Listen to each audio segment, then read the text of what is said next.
Welcome back, friends. Thank you for being here. We have arrived at the final session of this online retreat. Thank you and congratulations on making it this far into me babbling about yourself. Um, Sincerely, though, the fact that you've gotten to the 8th session means that you're committed, means that you have a sincere desire for this type of content, most of all for the direct experience that it can lead into. Um, Today, feel free to send in your questions. I think I will leave some space, unless we get into some kind of a flow where it doesn't feel relevant to answer the questions. Apologies in advance if that's the case, but for now, let's assume we'll have a Q&A section sometime during the session. So send in your questions on the Facebook comments or the YouTube comments.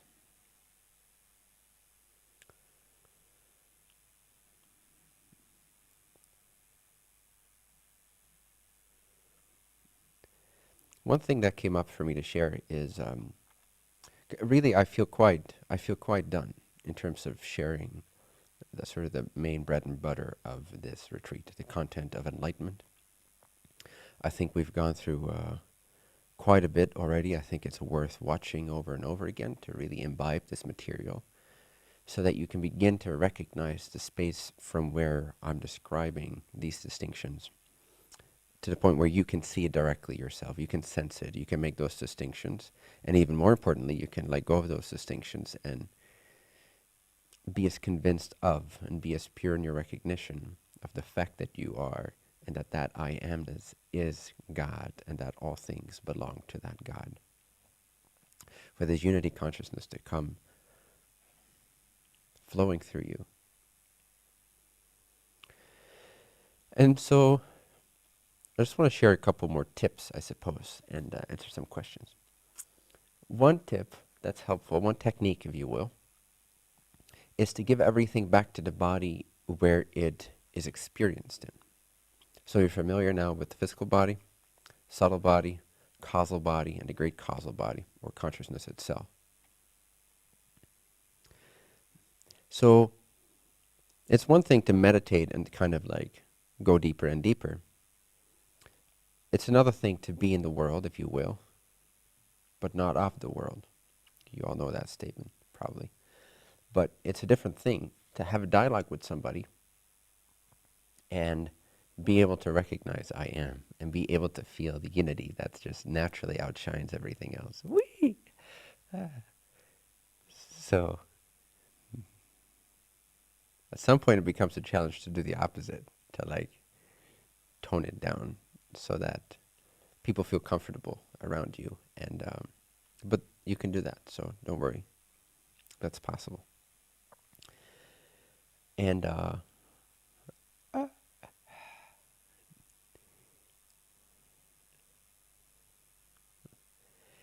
so let's say you're going through physical pain. Maybe you bumped your toe into a sharp object, or you fell, or you have period cramps, or someone punched you in the face, maybe.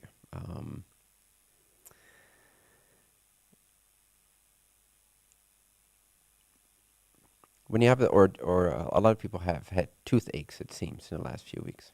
It's like a quarantine thing, apparently. So anyway, regardless of the nature of the pain, if you can give it back to the body to which it belongs, then you can create a whole sense of space and ease around that pain or around that appearance. It could also be pleasure, but let's start with pain, because we're typically attached to the pleasure and we want to avoid the pain. So let's bring the pain into view. And actually the way to avoid pain is to include it. The way to minimize pain is to include it. But when you include it, you actually include it in the body to which it belongs. So that it's no longer I who suffers. It's no longer I that has the pain. Or you could say it's the I that has the pain, but it's not the I that is in pain, so to speak. So let's say you're having a toothache, or you bumped your toe, and this pain is present throughout your day. If you can see it, witness it as pertaining to the physical body, so basically say to yourself, who is having the pain, or who or what is having the pain? You will find very quickly that it's actually the body that's having the pain. And this sounds silly at first, but when you really deepen this, you can really have a transcendental experience on an ongoing basis of when the physical body goes through discomfort or pain or pleasure and comfort, and you can see it as it actually happening to the body. And there's a great sense of liberation and transcendence that happens as a result. So take this deeper with consistency, with patience, with practice. You continue to say, the body is what's experiencing the pain. The physical body is experiencing that physical pain. Keep saying that and see what happens. This physical body is experiencing the physical pain. Where is the pain happening? It's happening in and to the physical body. If you continue to be aware of it in that way, it's again like a zooming out happens, like you move on to one of the next bodies and you no longer feel identified with the pain. And then there's no need to avoid it because it's not happening to you. As a side effect, it typically greatly diminishes the actual physical pain that's registered also, without having to avoid it in sort of a negative sense. But by including it, by just allocating it to the body where it belongs, at least the psychological suffering stops with it. And to a great degree, especially if you tune into the causal body or beyond in sort of a hyper-focused way, once you're able to do that more and more, you can actually be, in a positive, holistic sense, so overwhelmed with a higher body that you're not currently aware of the pain. Even when, if you return to noticing it, oh yeah, it's still there. And sometimes not. Sometimes it can actually eradicate the pain, and you'd be surprised. You're like, what? The pain is gone. Just because I tuned into a different body, I accepted that the pain is happening to the physical body. It belongs to the physical body. I use this as a tool for self-realization. Now I've deepened my self-realization, and first of all, the awareness of the pain has been diminished and temporarily for moments, maybe even not experienced, because I was too occupied resting in this deliberate nothingness, this deliberate ignorance. Or I was aware of being. I was aware of the light of God. And if you're aware of this hand, you're not aware of that hand, even if it's in the same frame. Focus on this hand. This hand is also in the frame. Focus very much on the detail of this hand. Obviously, you're not as aware of this hand, even though you could say it's in the same frame. Now, but this whole entire frame of the physical world, including pain and pleasure of a physical nature, belong to the physical body. So let's try this with pleasure too. Let's say you're having sex, and a lot of people find sex pleasurable, and so you can apply it to this. While you're having sex, I'm using this example also because it can also lead into deeper relationship and deeper connection and deeper self-realization in that action. And simultaneously, it describes an experience of pleasure. So double duty. So you're having pleasure during sex. If you understand that that sex is happening to the physical body, and there's a different type of pleasure also in sexuality that happens in the subtle body, or subtle bodies, if you will, like the pranic bodies and the intellect and the ego and the mind and the energy flows and all that. So there's an energy exchange in those bodies that has both the physical body involved and the subtle bodies involved. And ultimately, all bodies are involved in every action, even though different levels pertain to the different bodies. But now if you can throw away, for lack of a better word, might not be the friendliest term, but if you give back your pleasure to the body to which it belongs, you will witness yourself in the pleasure and in the act of, in this case, having sex. You will witness yourself And you will witness these bodies, and you'll become so much more sensitive to the energies, first of all, because you're standing apart from it. You're not distracted by it. You're not engaged with it. Your ego is not involved in it. So there's a witnessing that happens. There's a comprehension that happens. There's a transcendence that happens. And now you're not identified with the pleasure, which scares a lot of people because it's our hope from this painful world, right? And so we savor every pleasurable moment and we chase it and we're addicted to it. But the pleasure addiction is one of the most negative things that we do to ourselves. It's the most self-detrimental, self-limiting things we do to ourselves, is our addiction to pleasure. Anyway, so you witness your body having the pleasure and having the interactions. And you say to yourself, it is the body that is making love. You can also say it's the subtle body that's also, in a sense, making love. And as you do that, you can even tune into the causal body, which you'll have the experience then of the sexual act, or any act really, this applies to any act. But since we're on this topic as an example, you will find that the bodies continue to operate intelligently, each experiencing their own range of pleasure and maybe pain or discomfort or energy exchange or information downloads, whatever is happening. A lot can happen during these types of activities.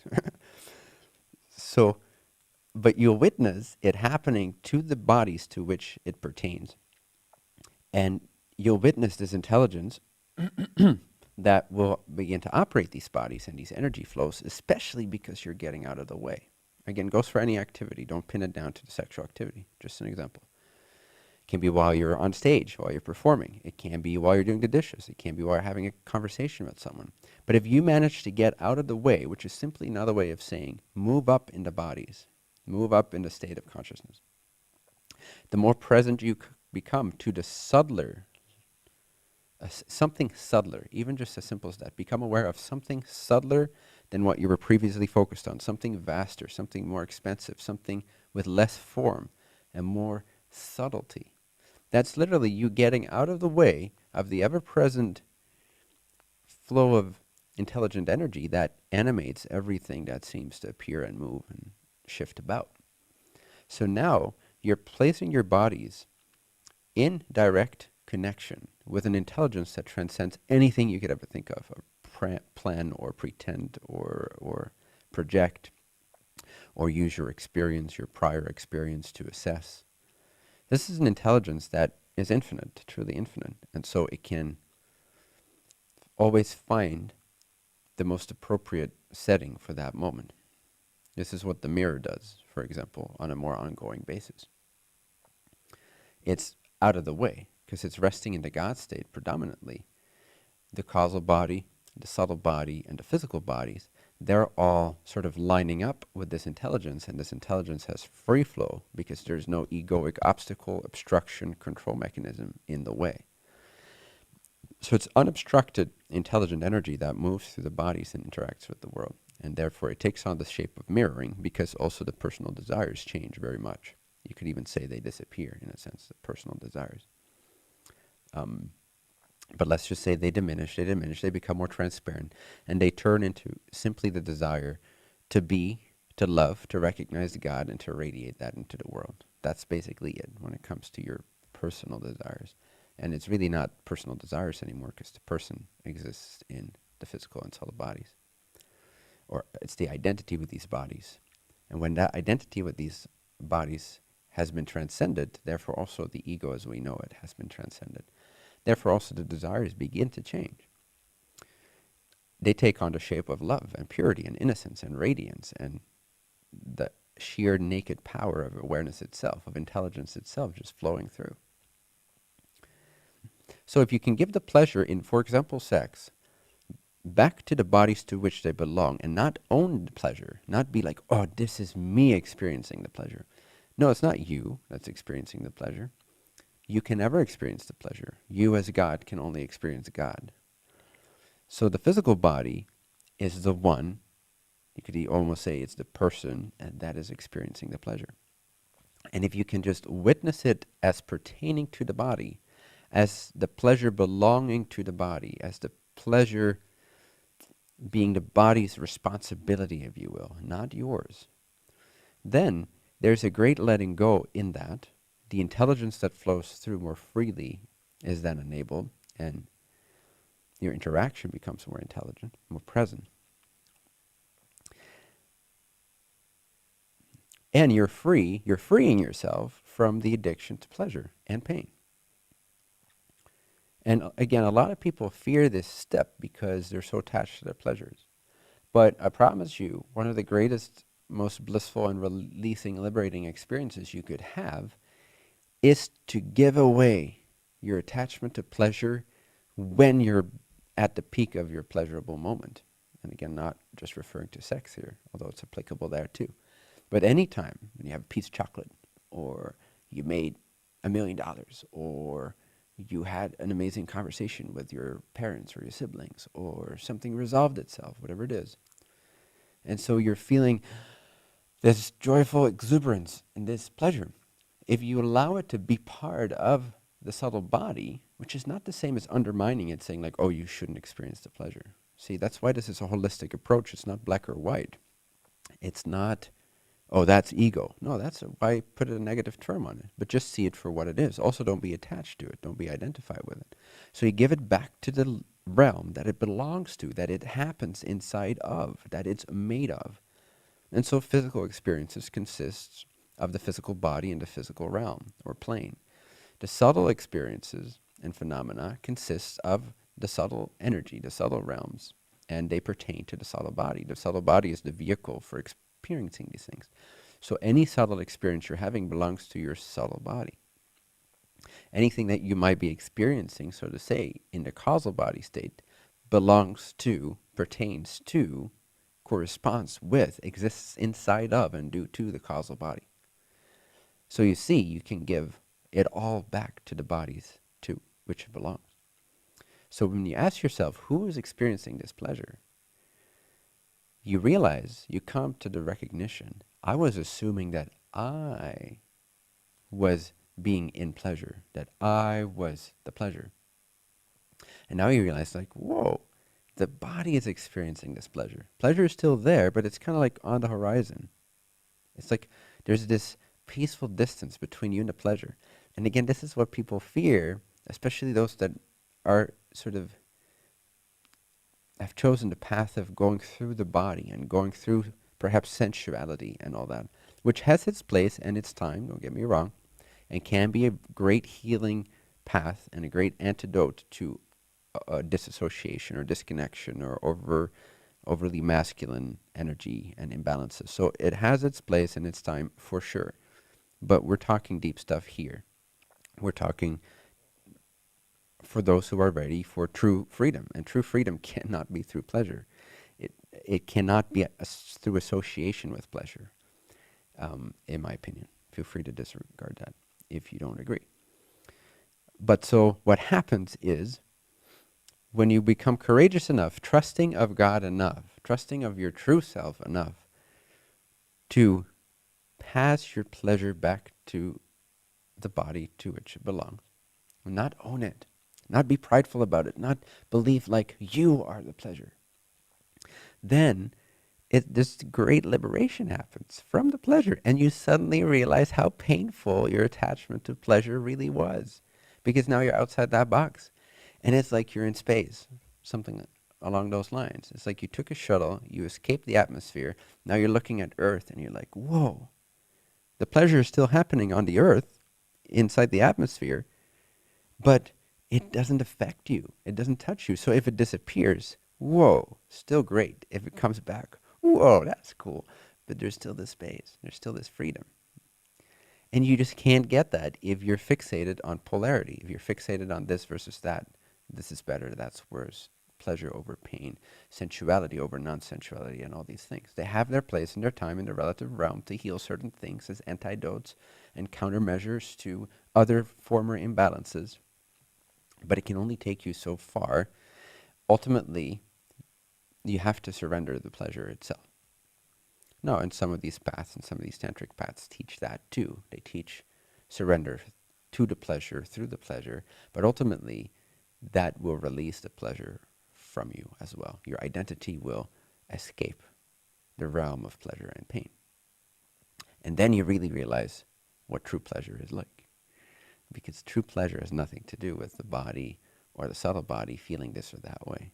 True pleasure is that quality of bliss, Satchitananda, is that true happiness, which we get sort of a distorted reflection of when we experience pleasure or, say, sexual release, or someone's telling us something we've always wanted to hear because we believe we were not worthy, and now this person is confirming our worthiness, and so, I am worthy. And so we download a little chunk of the true self that we already are, that's already got all that stuff that we desire and seek and chase and are addicted to and fight to protect and all this nonsense.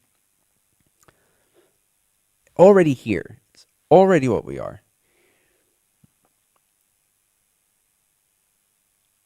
I lost my train of thought. Anyway, then you realize the nature of true pleasure and the true bliss and the true joy and the true freedom. Because you're no longer addicted to this or that. And if it arises, you witness it and you give it back to the body to which it belongs. Oh, the search for physical pleasure. Of course, the body is tempted to go in that direction. It's been programmed in its genetics for so long, since second density life forms and before maybe even, where it was an animal and something hurt and this felt comfortable. So the body moved here. And there's many generations of building upon that programming. And so, of course, the physical body prefers comfort over discomfort. That's all right. Allow it to have its experience. Allow it to go through pleasure. Allow it to go through pain. But give the pain back to the body, lovingly. Give the pleasure back to the body, lovingly. Say, the pleasure is experienced by the body. I am not experiencing the pleasure. Not directly. The body is experiencing the pleasure, and I'm aware of the body experiencing the pleasure. Just as I am aware of the subtle body thinking and feeling energy flows and all that. I am not defending myself when I'm defending myself. I am aware that the subtle body believes it needs to defend itself, and so it defends itself. So I witness the subtle body defending itself. Great space opens up right there.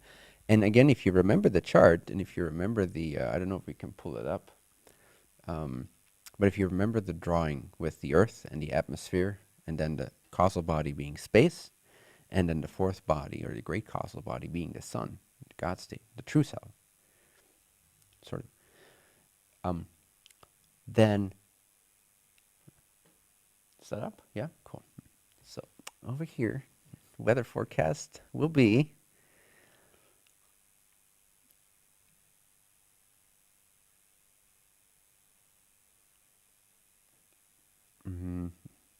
yes, so ultimately you begin to realize then that you are like the sun that's witnessing with its light, if you will, that's illuminating / knowing what's happening inside the atmosphere and on the earth through the space of the causal body. It's kind of like that.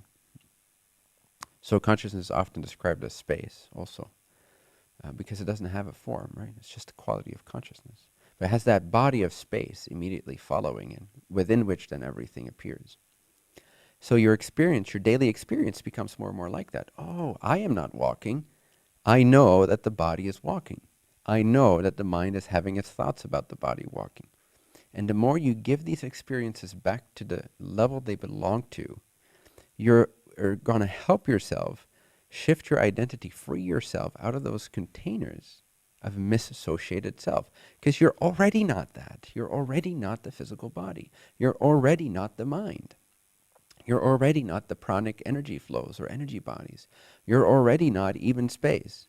But it is through that sense of space that you're now from, or as the sun, are starting to know and witness not only yourself, but also as you're going through daily life and appearances appear on the screen of the causal body, illuminated by the light of God.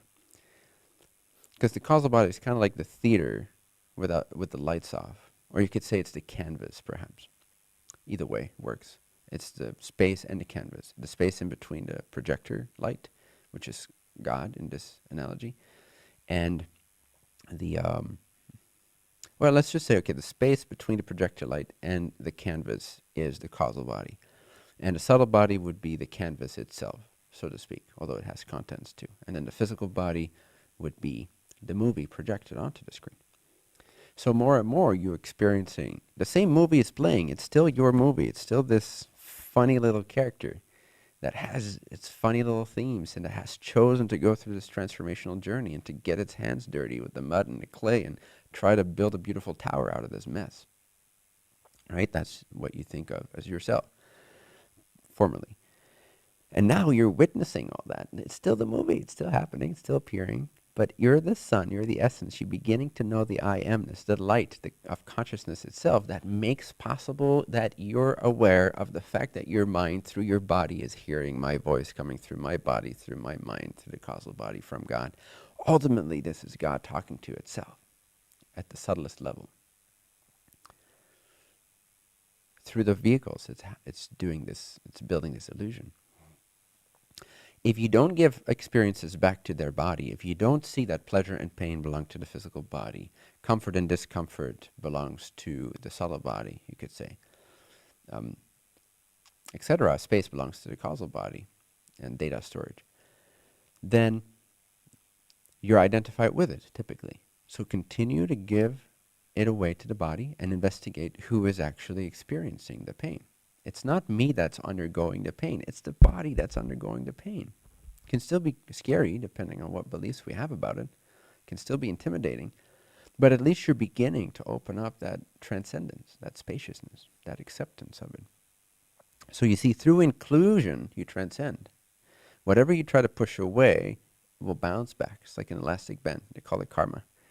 But if you include it, that doesn't mean you can't distance yourself from it.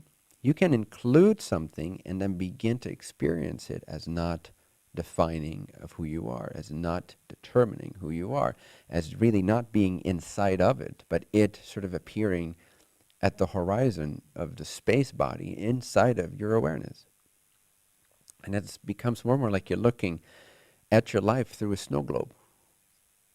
Like, oh yeah, there's a little Santa Claus, Bentinho character. Oh, it's having an interaction right now. Oh, cool. Well, you can look around in space for a bit. You can rest as the sun, and you can have another peek. Oh, cool, nice. This is happening now. But there's a sense of distance and freedom from it all, which doesn't limit your ability to look at it. In fact, when you're not identified with anything that appears in the subtle and physical bodies, you can look at it from every angle, using the I am and the causal body, if you will. And this, don't think about this too much, of the causal body. The space is just natural. You can just know what's happening to the subtle and the physical bodies. And it's as if there's a certain realm of space in between you and what you're noticing.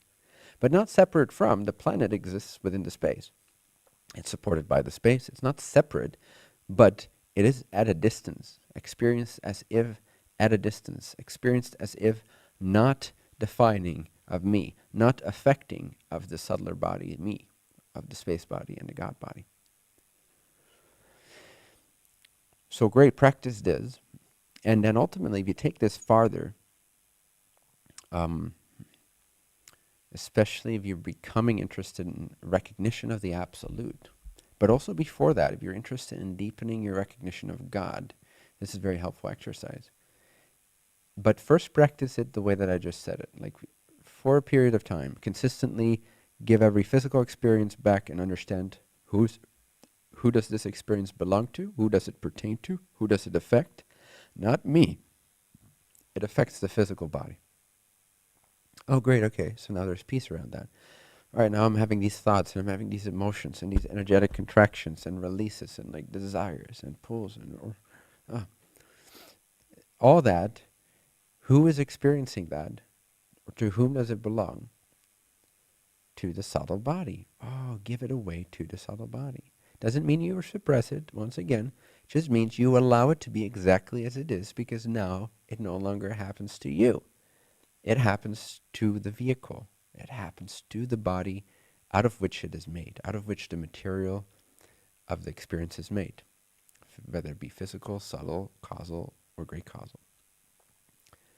All right, so let's say you've done this for a while and you've gotten this sense of spaciousness and disidentification, yet total acceptance and love and kind of almost playfulness with whatever you're seeing, and like a willingness to look at things that bother you or that bother the subtle body. Sorry, you're not ever bothered by anything.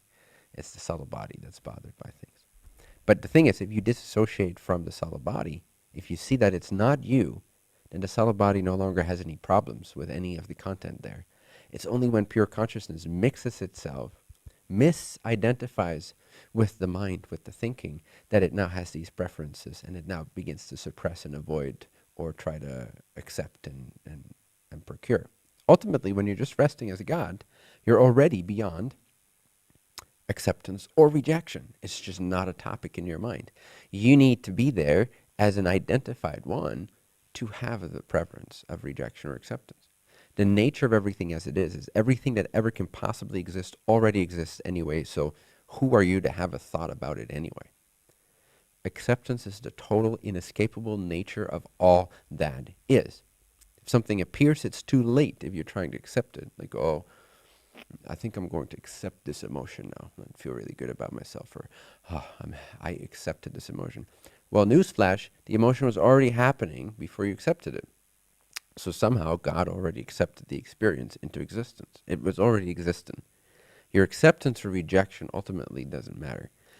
What matters is your recognition of this fact so that you can align yourself with the way God experiences things and experiences freedom and the true pleasure of self-awareness, which is the pleasure that belongs to the great causal body. And this is where we come to my other point. It's like you can practice this even deeper and give away every experience to the great causal body, because without the knower, without the light of God, no experience would be illuminated. There'd be no perception. So every perception, regardless now of whether it's made up of the physical body, subtle body, causal body, or pure love light, all of it, any possible experience you could ever have, happens to the great causal body, or aka consciousness, or that I am, the great I am, or the isness of all that is, or God, or Brahman, whatever. Just everything is given back to the great I am, to the great Godness, to the all that isness, to the light of consciousness, to pure consciousness itself, universal consciousness. Everything in the entire universe, all parallel realities and all that, timelines, whatever, any possible experience or perception, you see, is made of awareness, love, light. The illusion of the different bodies are just consequent illusions of this primordial Maya, this original illusion. So everything, just like physical pain, is constituted by the physical body. Everything, including physical, subtle, and causal, are made of, ultimately, directly, all perception is made of pure consciousness, of the I am. So now you can give everything back to God. What this does is profound. If you do this experientially, consistently, patiently, deliberately, frequently, all day long, not just think about it for 10 minutes and thank me for this video and then move on with your day in the causal body and in the subtle body and in the physical body. No, you gotta create some space around this. You see, you gotta create some commitment towards this. Remember that you are. Remember that everything is appearing inside this universal consciousness. It all belongs to this universal consciousness. Give everything back to the great I am. Disown everything. Have that degree of faith. Have that degree of surrender to the truth of allness, of oneness, of isness, of God, yourself. Give everything back to the great causal body from where it arose, inside of which it appeared, and back into which it will be transmuted, but it never left that anyway. So it's always made of Brahman. It's always made of the great causal body. What this does is profound and double duty. A, it immediately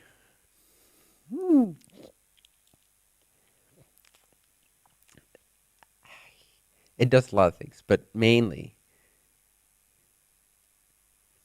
it immediately deepens your connectedness to this oneness, your bliss, your ability to access this unconditional love and bliss. Um, I don't mean to look like a priest over here. Hallelujah! Jesus said, so it connects you to this bliss,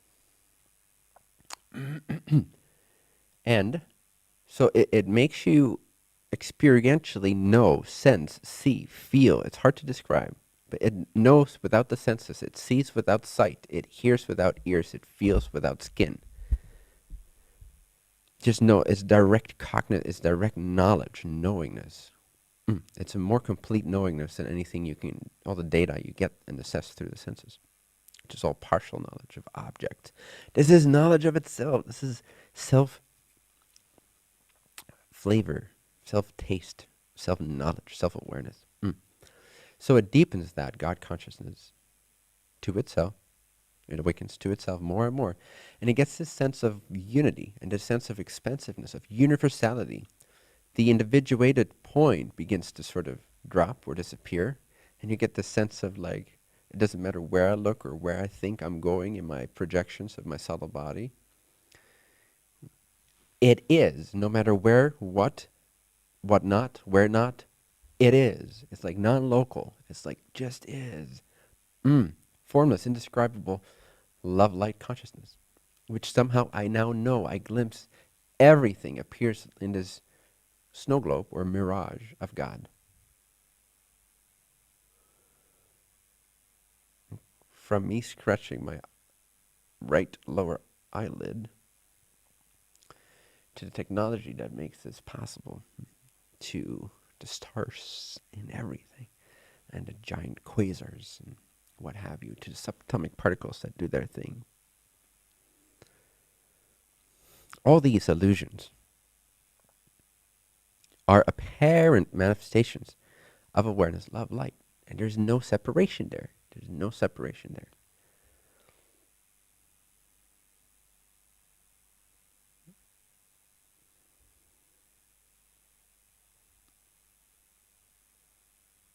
So that's one thing it does. It deepens the oneness realization of itself, by itself, for itself. It deepens your dissolution in a positive way. Don't worry, you're not going to get lost. But it's a dissolution of illusion. It's a disillusion. De-illusion. And the reality, therefore, of the great causal body becomes known to you that much clearer, just by giving everything back to where it belongs, the I am. What's having the pain? The I am. The pain belongs to the I am. Who's having the responsibility of this and that, and taking care of this and that, and karmic connection here and there, and resolving this and healing and forgiving that? Oh, that all belongs to consciousness. Clearly, because it's only appearing inside of consciousness as perception. So it must belong to consciousness. So that's one thing that it's doing. It's giving it all back to consciousness and generating or revealing this sense of oneness. And it's like your point of awareness then moves towards that sphere, which is represented in the diagram that I've shown you in session 4 and 5 as the satellite dish shape, as seen from the side, kind of. So that represents the one side, backing up against the snow globe, if you will, against the bubble of all that is, the bubble of isness, the bubble of consciousness with its infinite perceptions, the bubble of the primordial illusion of God, of pure consciousness, of the I am, the true I amness, I amness, I amness, I amness, I amness. So you turn the brightness up on that I amness, you give every individual component of your experience away to the I amness, boop, boop, boop, boop, boop, boop, boop, boop, boop, boop. And then the more you give it back to the I amness, the deeper the more expansive you go, the brighter, the higher in density your consciousness rises. And as a result, you're experiencing the great oneness and the bliss and the oceanic type of love light that is natural there. 7 density commensurate experience. And you're opening up portal to 8th density, or the absolute. If you do this sufficiently enough and you're ready for it and you really want it, then it's like, wait a second, if Every experience, including me of the body and me of this body and that body and all those bodies in the cosmos, if all of it belongs to consciousness, then it happens to consciousness, not me. And this is not just a psychological game. You have to understand, this can only be realized from the God state. This cannot be realized as a thinker, as a subtle body. First, it's got to be the brightness of that God consciousness. And then you can begin to glimpse that the actually me is prior to, exists before, in an even more timeless state than God with its entire realm of experiences. I somehow am beyond all experiencing. That's about all I'm going to say about that, because I don't want to trigger any realizations of this. This is something that you can commit to if you really feel ready for it, if you really want it. And it's profound. It's the most profound realization I've had access to, and it's the most profound realization I believe exists, because it's absolute. What could be more profound than the absolute and infinity? There's nothing beyond infinite absoluteness. So, upon that infinite absoluteness, faceless, formless, indescribable perfection beyond any experience you could ever have, conceive of, or whatever, any level of consciousness, that, then on top of that, if you will, appears pure consciousness, awareness. Infinity becomes aware. Then this awareness generates the love, if you will, because it still has this unity consciousness. And therefore, everything must be love, based in love. And then this intelligence, this awareness, begins to exert, if you will, its magic, its potency, its intelligence, its will, onto this basis of fundamental, unconditional, formless love, this intelligent energy of love. And then there is the production of patterns and waves, and suddenly we have photons and light. Out of this energy, the illusion of perception now is made possible. Wonderful. You're beyond all that, ultimately. But the first step is to experience more and more of your I amness. And already that is one of the biggest things you could ever dream to deepen in. This is one of the most beautiful, highest, in my opinion, causes, is to recognize the great unity of the Creator in all that is. And if you allow things to appear exactly as they are, no need to push anything away, shove anything aside, replace something, relabel it. You can do those relative practices, but you don't need to. You can also become like God, who has no preference. Again, doesn't mean you won't take tea over coffee, or cigar over no cigar, or no cigar over cigar. It just means that you don't go poop when you need to poop. The common sense is still available. But it means, like, at a heart level, at an essential level, you adopt the state of God, which you know has no preference, whatever appears. Boom, boom, boom. And so you become more and more like that unconditional love. You're tapping into that foundation of awareness, love, and light.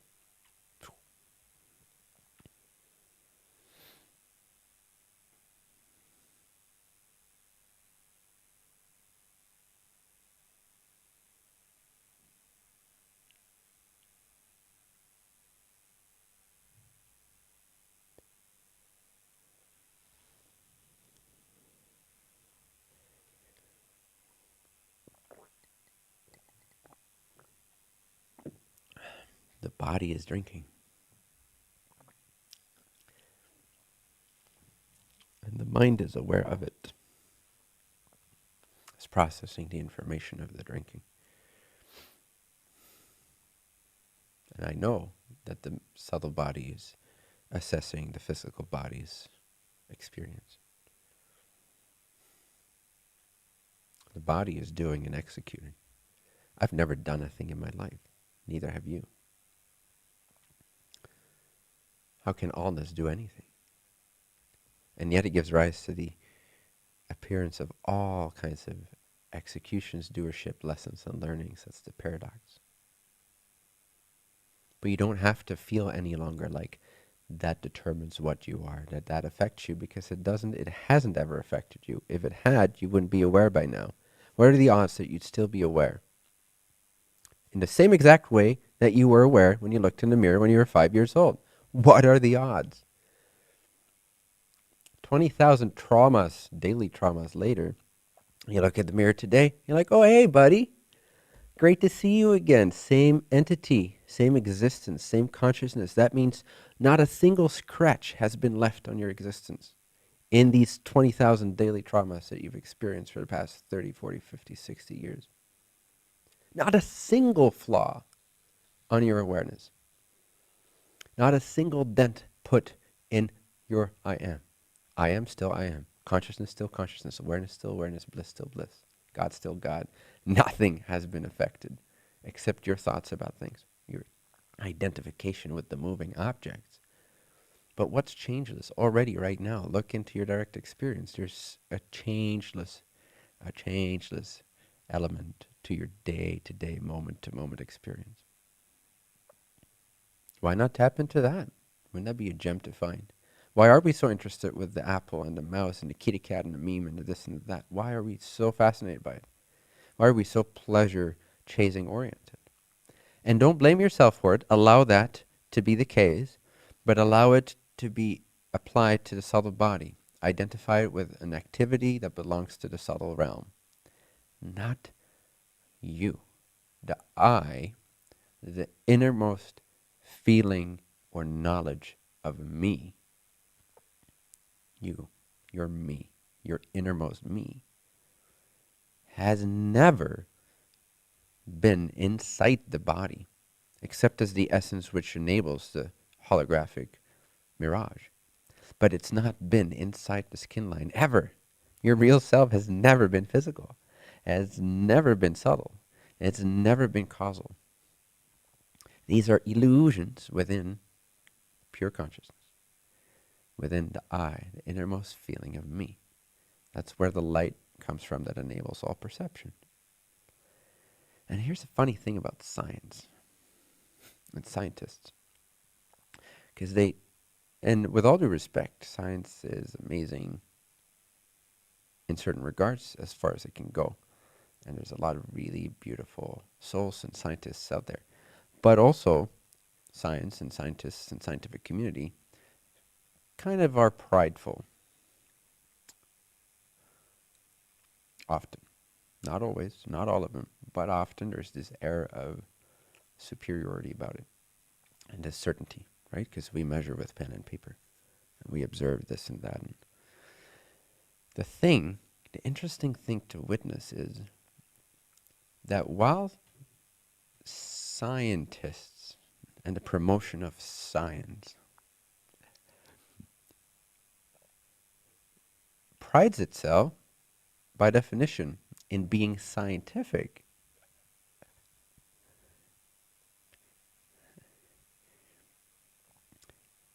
and not assuming things, right? It's like, let's be as objective, empirical as we can, which is a great intention. But they all fail miserably because all scientists forget to investigate one big assumption. And all of science, virtually all of science, every single scientist, every single scientific paper ever written, virtually all, they're all based in this one assumption that nobody's investigated, which would make all of that practically unstable. And that's the assumption that there is a world apart from consciousness, outside of consciousness. So while we pride ourselves, which has never been proven, right? So we're assuming something that's never been proven. No one's ever been able to prove this. And somehow all the scientific world, minds of this world, all agree that that's okay to not investigate and to have no proof that things are actually real. No proof whatsoever. There's no scientific proof that there's a world outside of consciousness. And yet somehow that's okay, but everything else has to be taken as really real and final. So all the conclusions created out of this assumption is real, and there's a pride in that, but it's all within the delusion, within the uncertainty, within the unscientific, uninvestigated, blatant assumption that there even is a universe apart from perception itself. Maybe we're just dealing with perception itself. And therefore all the physical instruments that we use to measure the physical objects as they move through orbit and fall down with gravity in a certain way, a certain speed, and we write down conclusive answers and we believe, we give our power away to that because that's reality.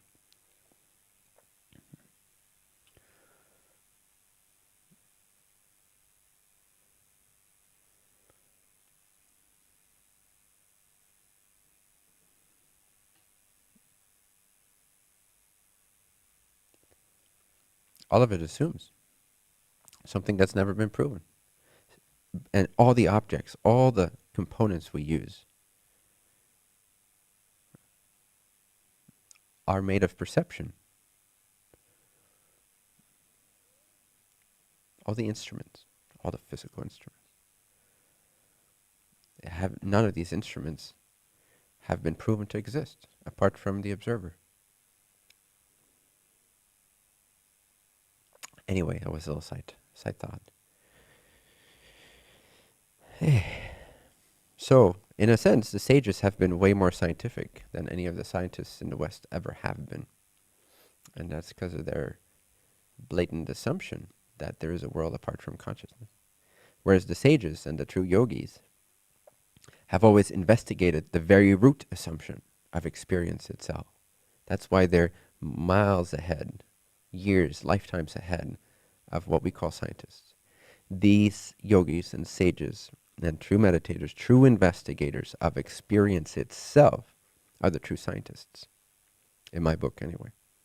The rest is just like ignorant, delusional, assumptive, prideful, arrogant, self-confirming belief systems using this play of the dream to confirm a sense of like solidity and stability.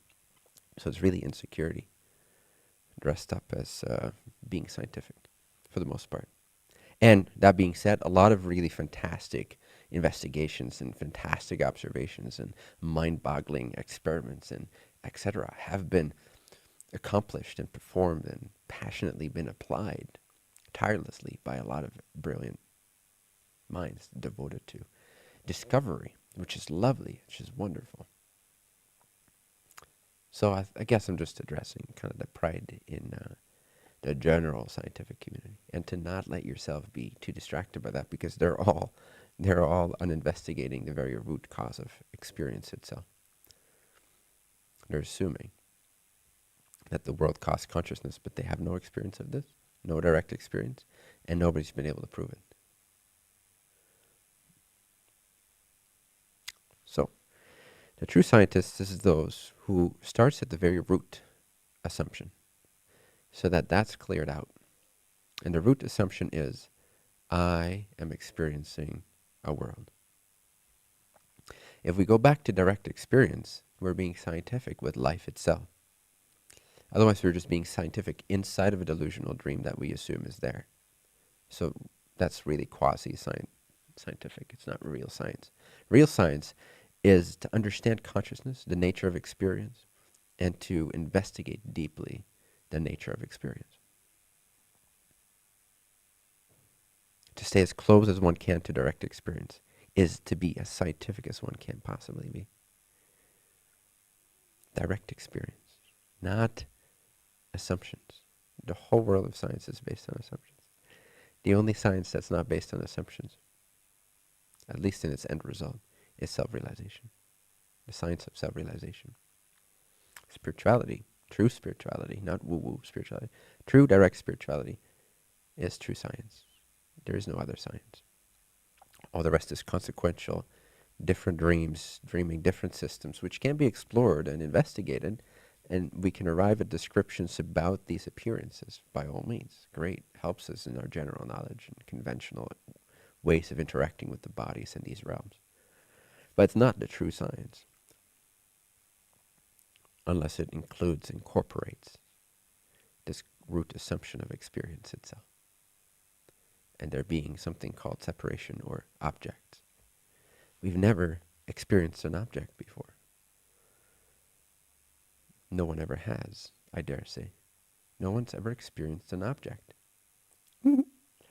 We've only ever experienced perception, and then we call it an object. We assume there to be an object responsible for the perception. But we don't know that, do we? See, to be scientific is to stay at the root of your direct experience. This is why scientists, these kinds of scientists, are courageous, because they're not just assuming their world is real and that what they've built up around themselves isn't just completely full of assumptions. They're willing to face that. They're willing to risk the deconstruction of everything they ever thought was true. That makes for a true scientist, in my mind. I have no clue why I said all this, but here you go. Someone can pick at it.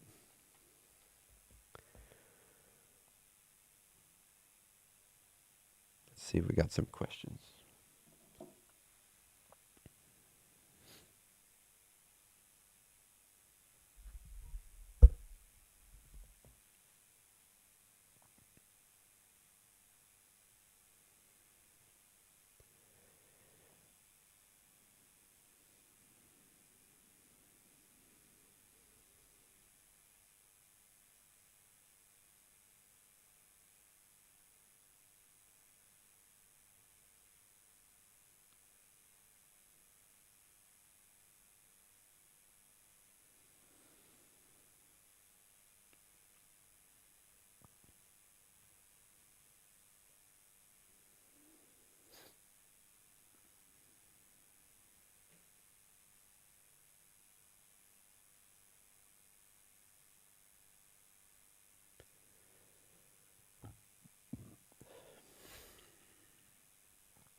Sharon Charnas, I think.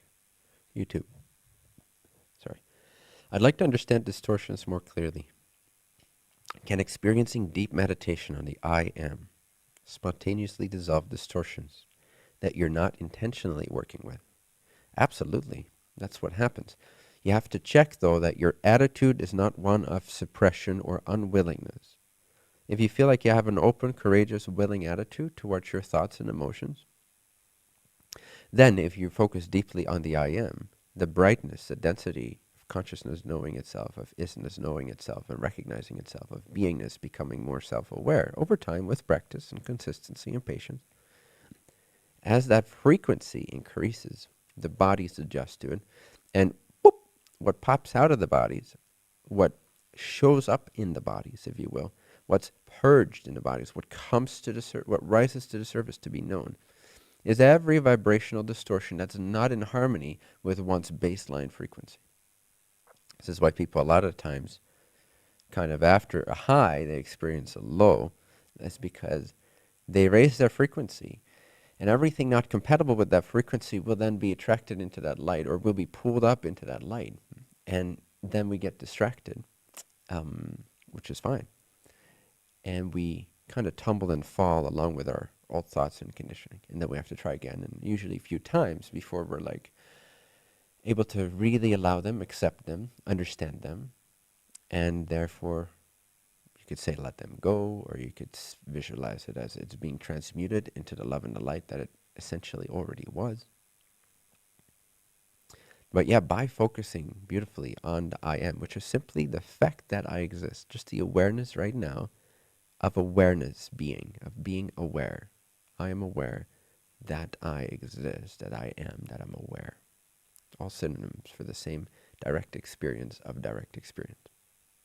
It's the direct experience of directly experiencing direct experience. That's enlightenment again, just a moment of it. That's the great causal body knowing itself. And as a result, therefore, yeah, the distortions, because unity, oneness is the great healer. As the Tao Te Ching says, I'm paraphrasing, hold fast to the power of the one, because it will unify the spirit. or it will unify the body and merge it with the spirit.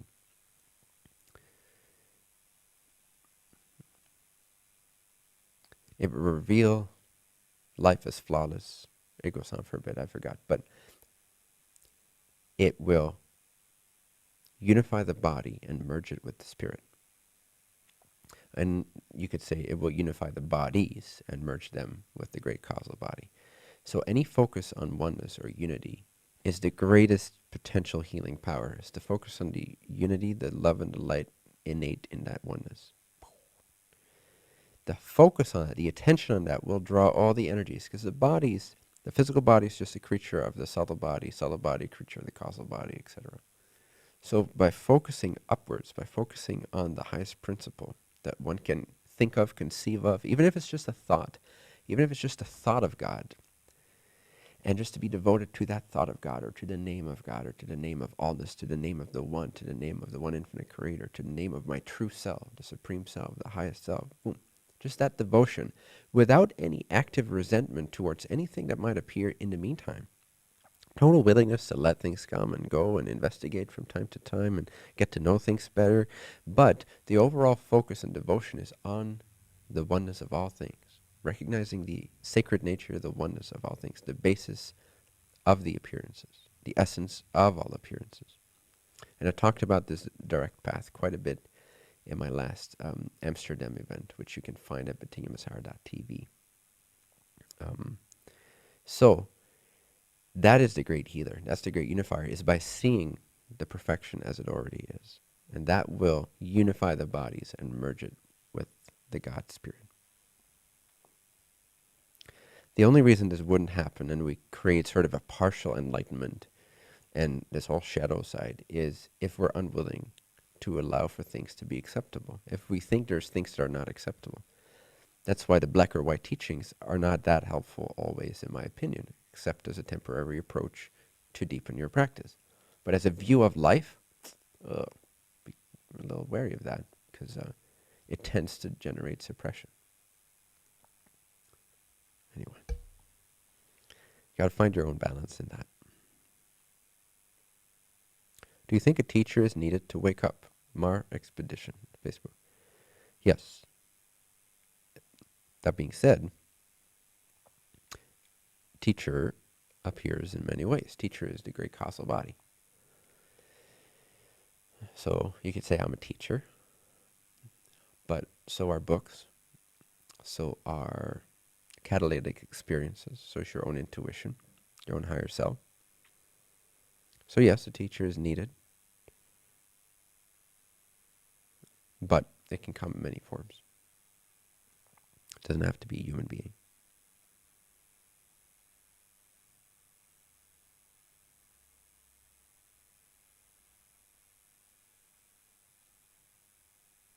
Can the committed, this is by Zana Aya from YouTube.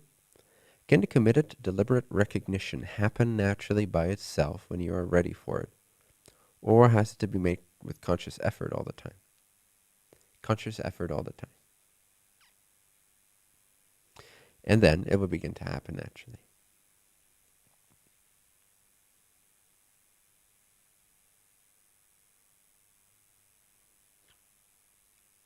I think a lot of you guys wish that my answer would have been different, huh?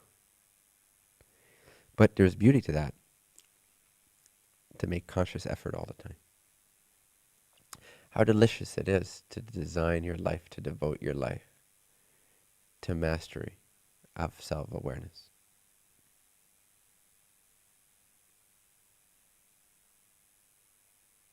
Wouldn't it make things simpler? Wouldn't it give you great joy already to even just be devoted to that? Even if you have 9 off days and 1 good day. 9 out of 10 days, no success. One day, whoa, I had a nice little glimpse. I had a little sense of freedom. Woohoo, just for a minute in my 20-minute, 2-hour, 20-hour meditation, whatever it is. But I had a minute of freedom. Whoa, 9 off days. But committed. You're reading, you're studying, and you're also taking off days where you just completely let it go. Boom, you just go watch movies, do this, do that, or a little bit every day. So there's a balance of relaxing and like intensifying, relaxing and intensifying. But you're already relaxing while you're sleeping. You're already relaxing while you're having a talk with someone and you forget about yourself. You're already relaxing when you're watching a movie. So we have a lot of relaxing. We have a lot of relaxing into unconsciousness. So why not intensify a little bit more with great joy and pleasure and no expectation of success immediately? And that's difficult for us eager young people. Think like Warren Buffett style enlightenment. Just steady.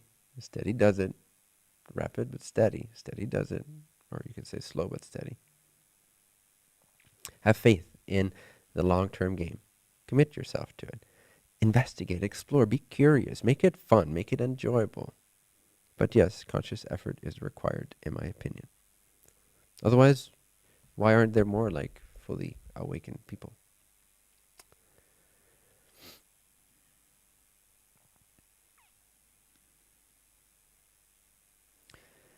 Mr. Me on YouTube. Mr. Me says, been trying so long without success.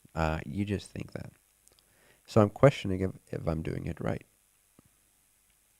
That's the subtle body. The subtle body is questioning if you're doing it right. You haven't questioned anything ever in your entire existence. You've never had a question. Only the subtle body has questions, many of them, endless of them, and then produces an answer, and then out of the answer comes a new curiosity. And that's all good. That's the exploration of life, the exploration of your creator in form. But you, what you are, the isness, the I am, has never had a question. And it is its own answer.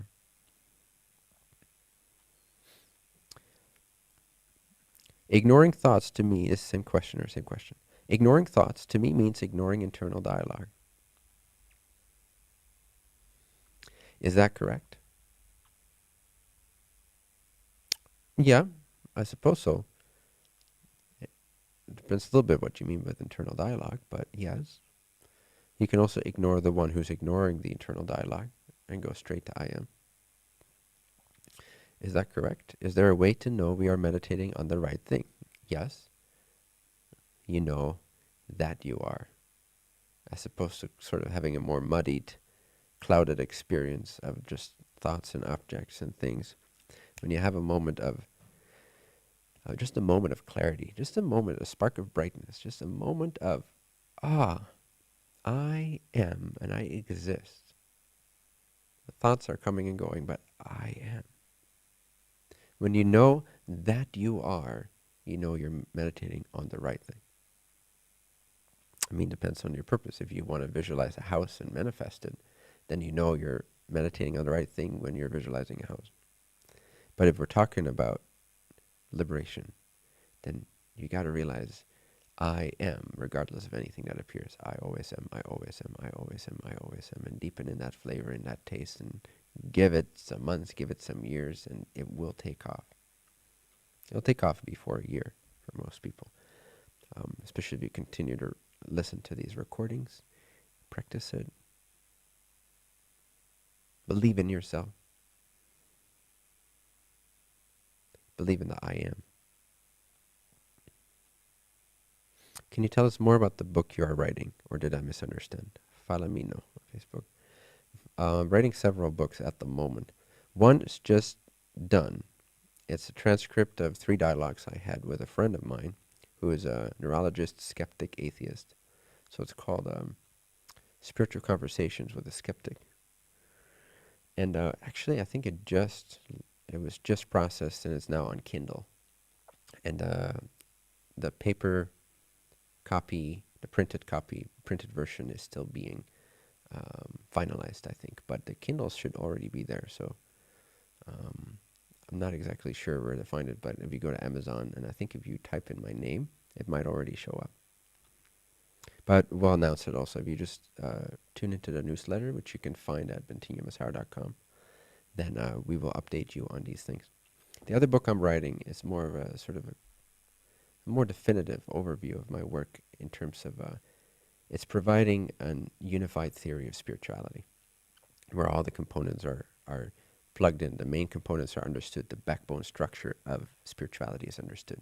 Because you see, spirituality, if it's a true thing, which I know it is if it's a true science, which I know it is, then it has to be universal. It cannot just be a cultural thing. It cannot just be a thought that someone had and they wrote it down and other people started to mimic it. If spirituality is real, if it's the real structure of creation, if it's the why and the bread or butter of why we even have experience, if it's the impetus for evolution and experience to begin with, which I believe it is, then it must have a universal nature or understanding available. So again, this is about being scientific about spirituality, and therefore helping clarify all these different lineages and cultural interpretations of spirituality, which are all beautiful in their own right, but greatly confusing to a seeker who has no place to go, who kind of wakes up to there's more than meets the eye. Where do I go, mommy? Where do I go, daddy? If you want to study math, you go to math school, and it's all laid out. And this is what you learn first, then this, then this, then this, and then this. It's a science. It's laid out. If you want to learn about spirituality, about who you are, the most important thing in existence, we have no clue what to tell our children. Maybe go to India. I don't know. Read this book. Oprah spoke about this book. Go read this book, and then go read that book. Maybe do some yoga. We have no effing clue. There's no university. There is no unified understanding of spirituality, but there is a unified backbone to spirituality. So I'm attempting to describe that and offer that so that when people have read this book a few times, you're going to have to read it a few times to fully get it, I think, most people. Then everything else you're exposed to is just kind of like bells and whistles that you can now understand from that meta view perspective. So you don't have to be as confused. You don't have to chase that bunny and then chase that bunny and then chase that bunny, that lineage, that posture, that meditation. You understand the meta perspective of the rhythms of the actual universal impetus of the evolution of consciousness. Once you get that, once you have that view, and it will resonate with you when you read it. Well, those who are wanting to know that and are ready for that, it will resonate. It'll be like, yes, yes, yes, woo!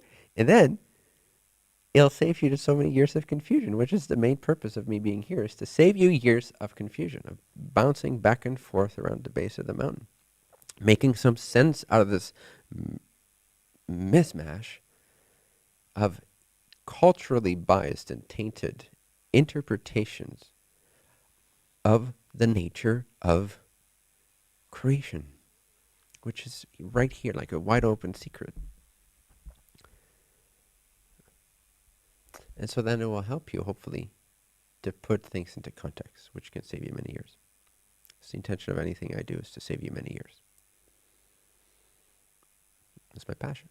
It's my blueprint. It's why I incarnate. So here we are, doing it, having fun, interacting, exchanging itself with itself. I love you. So that's the other book I'm writing.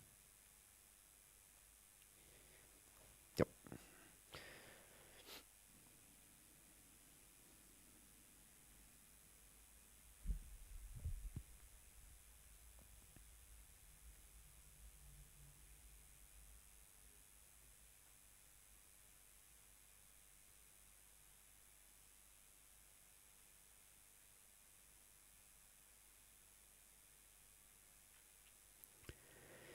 Brenda L.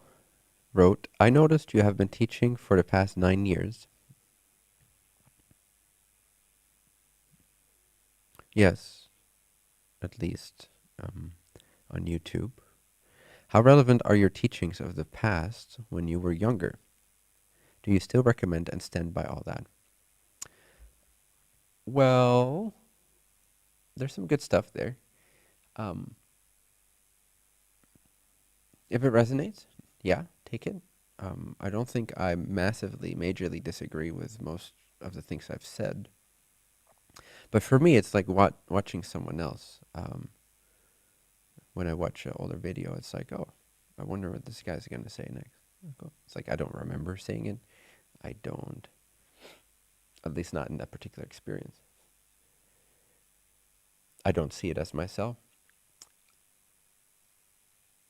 But I think a lot of it is still very relevant for people regarding depending on where they're at and what's relevant for them. So it has its place and its time, just as my current stuff has its place and its time. I think over the years, yes, my descriptions have become more distilled, they have become more precise, and they have become more backed up with a variety of experience and distillation and comparison. And so I think it's clearer now.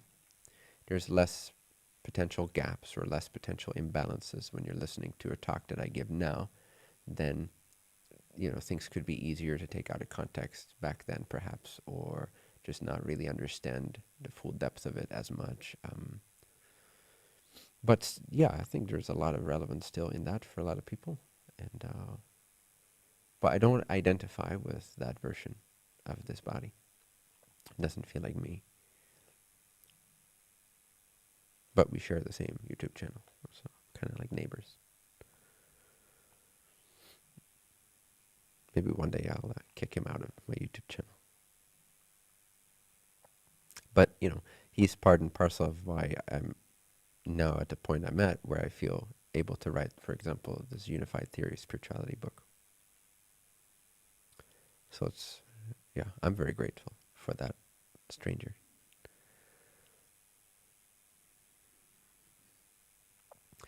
Fernando Poma, in the self-remembering story you mentioned last time, Gurdjieff, it seems that by doing that, you are bringing attention back to the person and not existence itself. Can you explain? Again, this is one of the most common misperceptions and confusions and causes of a lot of your questions about the I am, and am I meditating on the right thing, and how do we purify the I am. So just take your time, go back through those videos, try to understand what I'm actually pointing to, what I'm actually saying. So in remembering yourself, it seems that you're bringing attention back to the person and not existence itself. The person cannot appear without existence itself. So you're always focused on existence itself. It's just that you can either recognize that you're focused on existence itself, or you can be blinded by the objects that appear. It's that simple. Disregard the objects and the form and the labels. Pause for 2 to 5 seconds. Be empty of definitions. And recognize just the pure fact that you exist, which is the quality of consciousness being, the quality of awareness, aware of being aware. Just that, me knowing me, purely that, boom. Cut through the illusion over and over again like that. And when the illusion does appear and you're kind of engaged with it and it's kind of thick and you're aware of objects and you're feeling emotions like they are your emotions, not the subtle body emotion, then just kind of recognize the God state throughout it. See that all of it is made somehow of awareness. Deepen your conviction, your trust, your confidence that all this is made of awareness, love, light. Give it all back to the great causal body if you can to a degree. Surrender it to God. Don't take ownership. Don't be prideful. Don't think you should fix this or that. Just surrender it first. And recognize the I amness is also here in the mud. But the more you focus on the I amness, the more it will purify its own vision of itself. It's really that simple. Don't overcomplicate it. I know I use a lot of graphs and stuff. That's to hopefully answer a lot of these questions, not raise too many more. But it's quite inevitable to raise more questions. So understand. But I am is I am. It's that simple. But it's colored in with sensations and this and that. And don't expect some wild experience per se. Just continue to focus on I am. I am.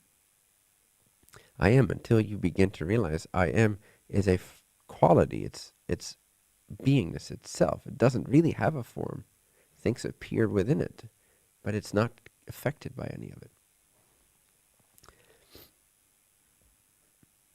So you can bring the awareness back to the person, but then realize that that's the I am plus the person. So, but it's still the I am, but it's I am plus the colorations that are the person or the character. So you can do that. You'd still be more present than if you're just lost in thoughts. To like, oh yeah, remember myself as a person, as a body. That could be a first step. But then recognize within the sense of me as the person, what's the actual sense of me inside the perception that you're having in that moment. So I'll slow this down for a second. Say you're lost in thought. You're just thinking about a problem you're having or this or that. And someone bumps into you in the street and say, hey, Have you been aware of yourself today? And you're like, oh yeah, 1 second. And your attention goes back to, oh, I'm a person and I'm walking around the streets. So you're aware of yourself as if you're the body and the person. You're not purely aware of the quality I exist. You're aware of I exist in the form of, in the color of, in the shape of, in the words of body, person. That's fine. Great first step. You're already more conscious of existing, of being conscious. It's just that it's colored in with body and thoughts. That's fine.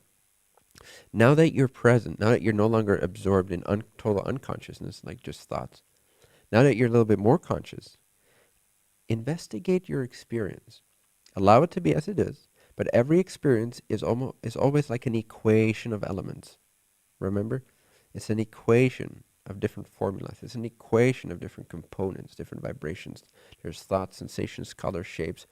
All of that is the entire equation of what you're presently aware of as your experience.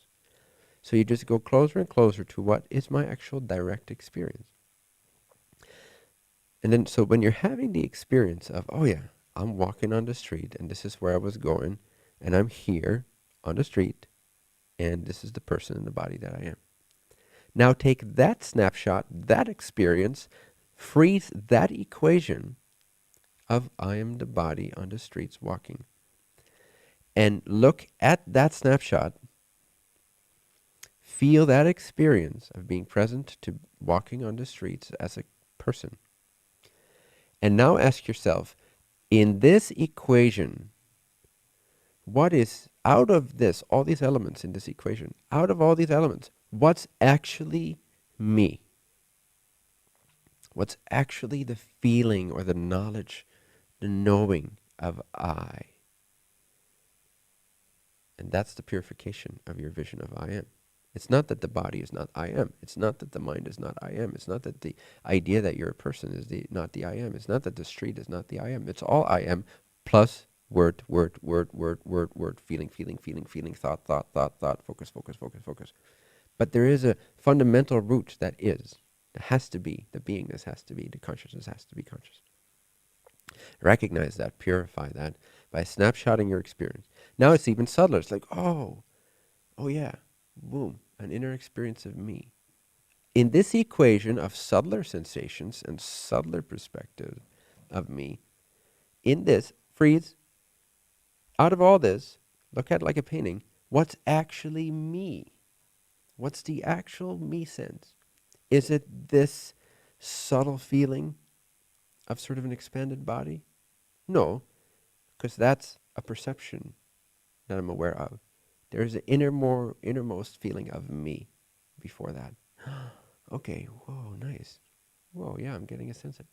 And then immediately another experience comes in. All good, don't push it away. Snapshot it, boom. In this equation of this super subtle, like abstract, almost space-like experience, then that must be me. Well, is it? No, it's an observation of space. It has form and shape. And then, so there's the experience I'm having, subtle as it may be, formless as it may be.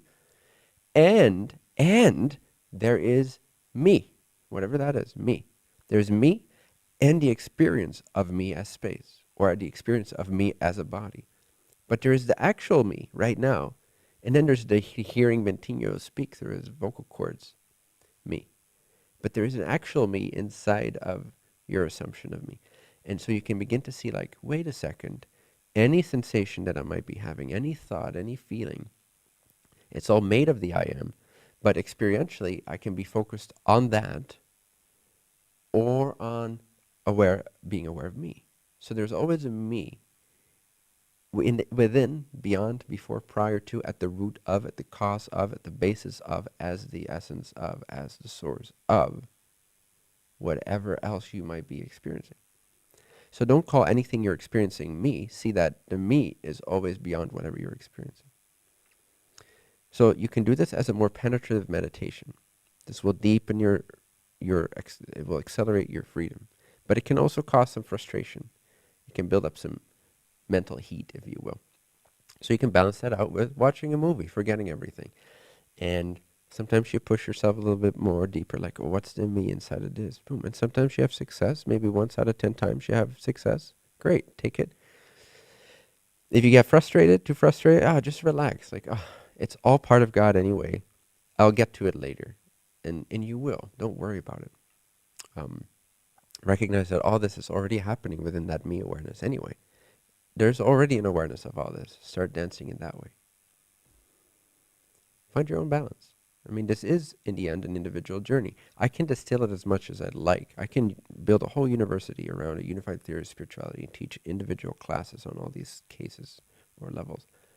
And still, you'd still be responsible for your own practice, knowing your own unique self with your own tendencies and balances and desires. That's entirely your responsibility. That's what you chose for this life.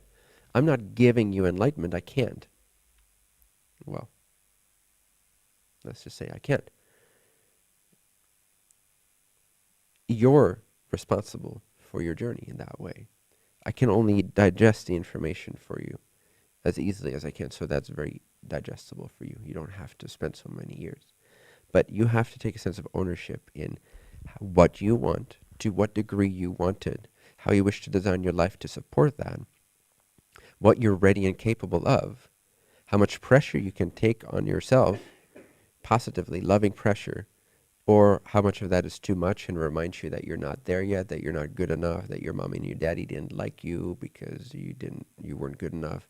Therefore, if you don't succeed in enlightenment in the next 2 days, you fear you're not good enough. Therefore, if you try too hard, you build all this psychological pressure on yourself, and you need to release, or you need to get mad at the teacher, the teachings, and you got to know yourself. How sane of mind are you currently? How healed are you? How stable are you already? And how true is this desire that you have?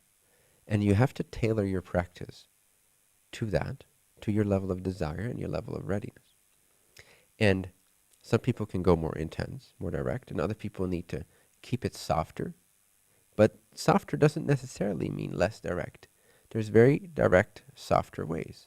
The recognition that you're always already free. Again, I recommend the last Amsterdam retreat I gave. It's a weekend event. I think it's called the resolution of all emotions into freedom, something like that. I don't know, but we'll link to it in the comments or whatever. It's at bentinho.tv. I think this is a paid recording though, but if you're interested in like a super direct approach to awareness or the great causal body, but that's also at the same time, I think anyway, very soft and gentle, then you could explore that. And with all the information you have here now, that will only help you more. And I even talk about some of this, what we've talked about as well in that. So there's different kinds of approaches and flavors. What I wanted you to understand with this course is I want you to understand the science of it. I want you to understand the stages of it, the mechanism of it, the reality of it, the possibility of it, so that when you have this now, you will never forget it at some level anyway.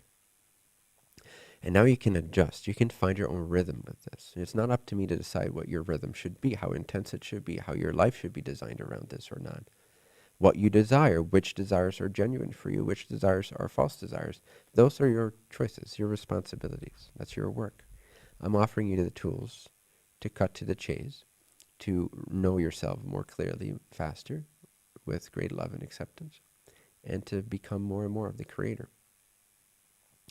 But I can't always answer these types of questions for you because a lot of that has to do with what you desire and your own assessment of what you're wanting and are ready for.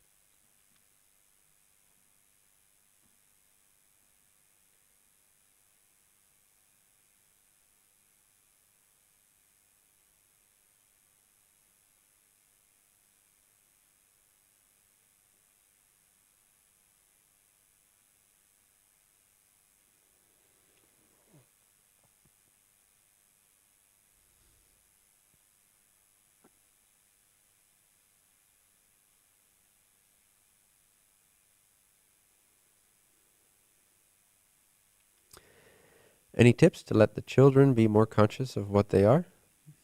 By Lorenzo Allen. Yes, be more aware of what you are.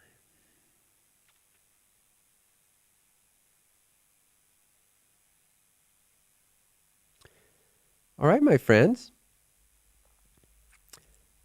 This has been great. This has been fun. Thanks for a more casual session today. I felt kind of jolly and not so serious. I didn't really know what I wanted to talk about. I just showed up, and here we are, having fun. Um, Hopefully it was still helpful, though. And a few announcements would be, again, I do recommend that retreat for those that are interested in a direct path that's also gentle.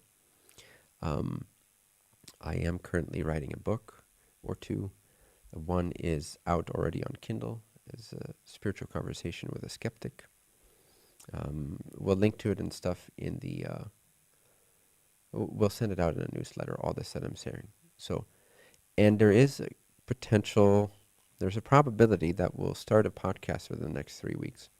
So that will be a weekly video podcast as well. Would have a video component most likely. So similar to this. Still feeling into the format of it and the style of it. Is it going to be interview, dialogues, interactions, or just me teaching kind of like this, commenting on worldly events, or just more direct spiritual teaching, so not really commenting on the collective delusions and assumptions and ways of being that could be upgraded. But I think part and parcel of this podcast feeling is that I do, before I kind of, I want to sort of leave a copy of my impressions of this world, if you will, that people can use if they want to, if it inspires them, to upgrade their ways of interacting with each other, with their own thoughts, with their own illusions. And so I wish to give some commentary and create what I would perceive to be some common sense rooted in sort of a spiritual awakeness when it comes to how we're interacting with each other and how we're thinking and what's happening. And so there will be some worldly commentary as well. But there will obviously be just a lot of sort of teaching and reflections, maybe some more personal notes from my own life, things I've been challenged with, or to a degree maybe I'm still challenged with from time to time. Some interactions maybe with the team to get some of their perspectives. So that's kind of the idea behind the podcast. A lot of you guys showed interest on the Instagram question I asked. And I had a link here. What was it? Oh yeah, here.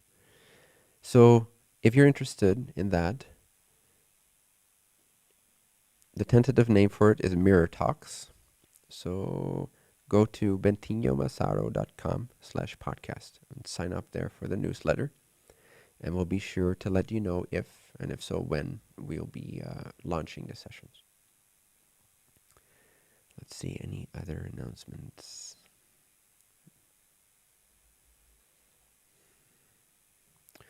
Free Academy. Also, it's older interpretations of these teachings. It's a younger version of myself that created that, but I think it's still valuable. It's free. It's called trinfinityacademy.com. It's a great place to continue to explore. And let me see.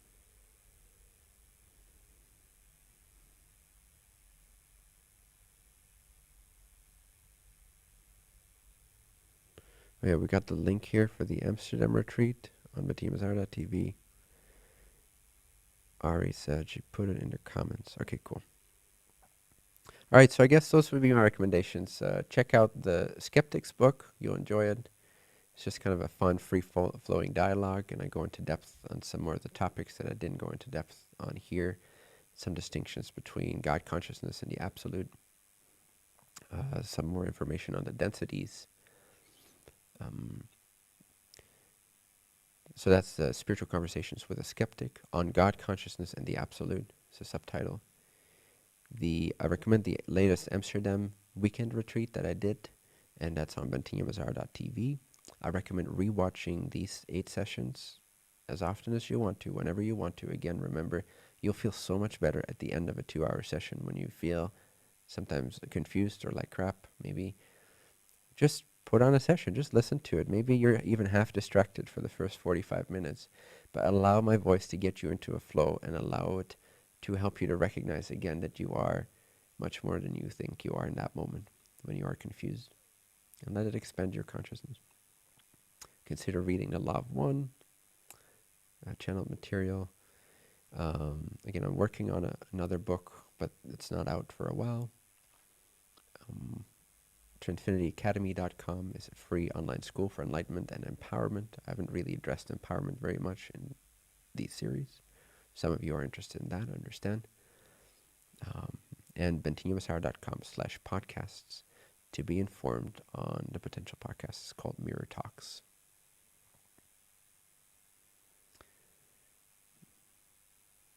Yeah, and if you have any ideas for the podcast too, like things you would like to see addressed, post it in. We'll make a new thread. Is what we'll do. One of the team will make a new thread. Maybe I'll do it myself, so it's obvious to you which thread it is. In the Bentinho Massaro and teaching and community group on Facebook. It's just the most convenient platform we have right now for this type of interaction. So go to Facebook if you're on Facebook. If not, no worries. Don't go. You don't have to join just for that. Go to the search bar and type in Bentinho Massaro's Teaching and Community, and it's a Facebook group. You have to request to join. If you're accepted, then you can read the thread, and in the thread you can leave your comments as to what you would love if we were to indeed do this podcast. What would you love me/us to dialogue about, to comment on, to instruct in, etc.? We're very open to sort of an extensive, detailed list of interests, and just to see what are you guys most interested in, what are the recurring themes, and then I'll give you my view on these components, which are not me. They're contextual mirroring views on what is witnessed in the world, referencing and reflecting the biases of humanity. It's got nothing to do with my own opinions. Something to remember. That's why I call it Mirror Talks. And I'll probably explain this during the podcast if I do start it somewhere in the beginning, is that I do not actually take responsibility for my views because they're not actually my views. They are contextual, and I believe that they may be helpful for those who are seeking a greater more expansive consciousness, and in the meantime are dealing with their experiences. Nothing I say really reflects my opinion. Hardly anything I say reflects my opinion. It's all contextual. Put someone in front of me, and it's this whole world of the subtle body, and this whole soul and the spirit, and this purpose and incarnation and assumptions and identity with the physical body, and this whole bubble consciousness. Place a person in front of me, and I'll take on that shape, and I'll share whatever the views are, and I'll take on the emotional shape and the spiritual shape, and it's not always appreciated. Sometimes the entity wants it and is so willing and open that even their own discomforts that come up are accepted and are understood and are loved, and it's part of the journey. But sometimes the personality has a resistance to what it itself is actually asking for. So a lot of my views and what I say is completely contextual. I don't sit by myself in my room with nobody around and no collective to reflect and think, oh, this is a cool thought, that's a cool thought, this is a cool thought, oh, people need to hear this, people need to hear that. This is the truth, and this should not be the case. This should not be the way that it is. This would be a much better way. I don't do that. It's contextual. I'm part and parcel of this world on my physical and subtle bodies, and I've chosen to be a reflector of some kind. And therefore, the thoughts that I have, even on my private space, are reflections of the collective consciousness's journey with a percentage of my own journey. But my own journey is also a result of being available for that reflection. So really, none of my thoughts are my own, quite literally, but also they don't represent my own. Sometimes a thought and expression comes close to my actual experience, but even then it's a distortion because it's worded, it's translated, it's not the real experience. But, so I'm willing to give a copy of, if I was a person in the world, then how would I approach things? What would I think about certain things and certain trends and all that, in the hopes to sort of raise the consciousness? So you can use that sort of copy of my consciousness, contextual to your world, and then use that as you wish. That's the intention, more or less, behind Mirror Talks. Let's take a deep breath and close off this beautiful experience we've had together with some quiet settling in. Again, for all the logistics, just stay tuned to the newsletter. Go to bentinhomassaro.com/podcasts or podcast, either way, one of these. And sign up for the newsletter so we don't have to talk about the logistics and you'll just get all the updates you need. Thank you so much. Thank you for all those who have supported our efforts through your financial contributions. Very much appreciate it. Thank you. Thank you all for your love and your intention and your commitment. Thank you for making it to session 8. I'm so proud. I'm so happy that there is so much commitment, that there's a growing commitment. I'm so happy. I'm so happy for you. I'm so happy for what you are. You're perfect. Absolutely beautiful. This has been a joy. This has been an honor. This has been my duty, honor, joy. Duty, honor, joy. What's your duty, honor, joy? Huh?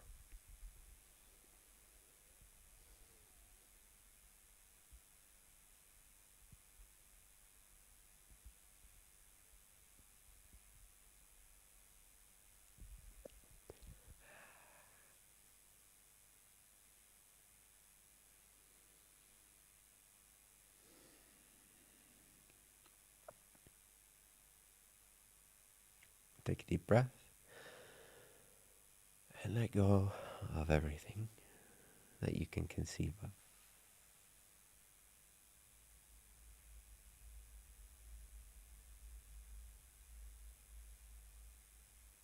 Trust the innocence of not knowing, and over time, recognize the light of knowing. Oh, I'm so excited for this planet to just pop like a beautiful flower of consciousness. Share this retreat with those you think who would be open for it. Again, it's free. First few sessions are very accessible, I think. Then we go a little deeper, but that could also be intriguing. Once they've watched the first few sessions, they might be interested in more depth and more substance, more understanding. Also, yes, all these recordings are always available at bentinhomassaro.tv/free retreat. It's also completely free there. So bentinhomassaro.tv/free retreat. And you'll have the highest quality audio and video, I think, right? On that version, on that platform. But also it's nice to share the YouTube links because they're easier for people sometimes. We have a playlist with all the 8 sessions in it. So you can also share that playlist if you're sharing it. Thank you for everyone who's already shared this information and who feels unafraid to promote what their heart desires and what lights them up. I always appreciate the courage to use a public platform to promote some other dude or girl who is sharing a message that's perhaps for a lot of people kind of out there. I always appreciate just the courage that takes, and integrity, and this is what really lights me up. I think it could be helpful, and I'm using my public platform to share it. So thank you very much. I feel you all. Family vibes. Very good.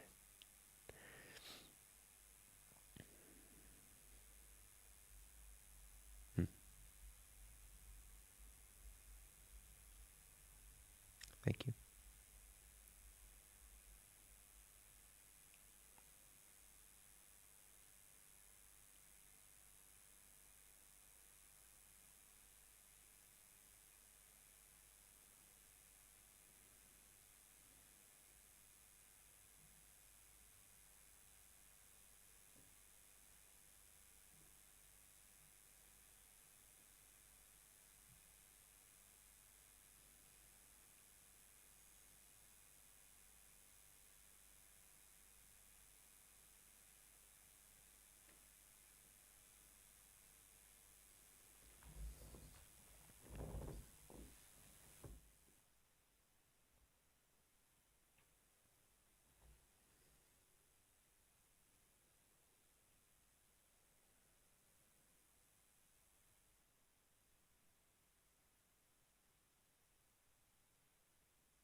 Also, many, many thanks to my support team, both the technicians over here, as well as those of vibrational support that are present here. This has not been just my energy. This has been the energy of many. And yeah, thank you very much.